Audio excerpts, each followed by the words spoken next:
You buy the cute cheap mechanical keyboard, then your spreadsheet shortcuts disappear and your desk cable plan gets weird.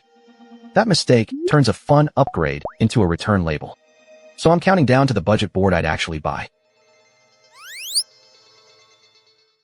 Match the layout to your work, decide wired versus wireless, and don't pay for upgrades you'll never touch. Let's move. Number 4. Corsair K70 CORE.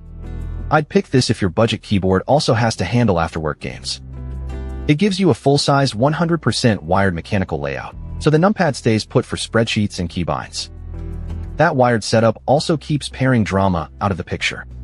But the same layout eats desk space, which matters if your mouse pad already feels boxed in. And hot-swappable switch support isn't listed here, so this isn't the board I'd buy for switch tinkering. Skip it if you want wireless, a backpack-friendly board, or an upgrade path built around easy switch changes. It's useful, but boxed in.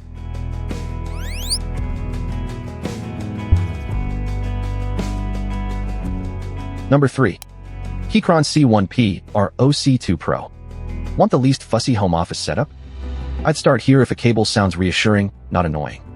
The C1 Pro is a tankulous 80% wired mechanical keyboard, which clears more mouse room while keeping the main work cluster familiar. If you need a numpad, the C2 Pro is the safer direction. But the shortlist setup is wired and not hot-swappable, so you shouldn't buy it expecting easy switch experiments later. That trade-off is fine for a keyboard you plug in and leave alone.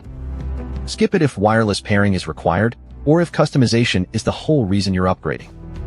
Simple wins here, as long as simple is enough.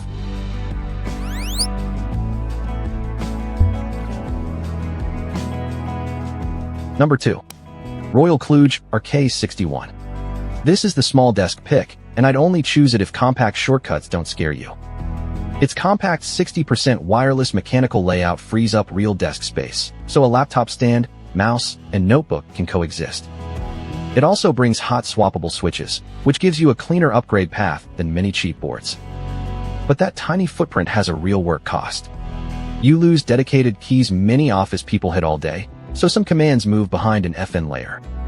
Skip it if you live in spreadsheets, use arrow keys constantly, or want a dedicated function row. For hot desks and clean setups, it makes sense. For muscle memory, it's a trap.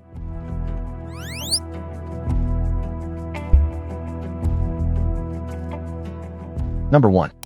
Keychron V5 Max, V1 Max, V2 Max, etc. This is the one I'd buy for a budget home office upgrade that won't feel temporary.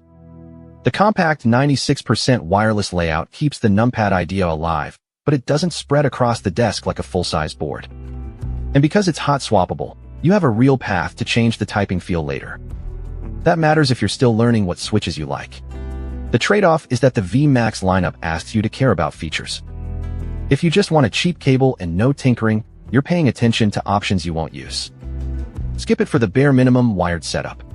Pick it if you want one budget board to grow with you. Start with layout. K70 CORE is the full desk gaming lane. C1 C2 Pro is the wired office lane. RK61 is the portable wireless lane. V5 Max is the best balance when you want wireless, hot swap, and fewer regrets. Before you buy, check your host device, port plan, desk width, and whether keyboard software needs permissions on your work machine. Then check current price and availability, because this category shifts fast. For gaming plus numpad, take Corsair. For wired office simplicity, take Keychron C1 Pro. For tiny wireless, take our K61. But the V5 Max is my pick for most budget home offices. Links are in the description. That's the brief. Fit, trade-offs, and skip if before you buy. Subscribe for the next buying guide.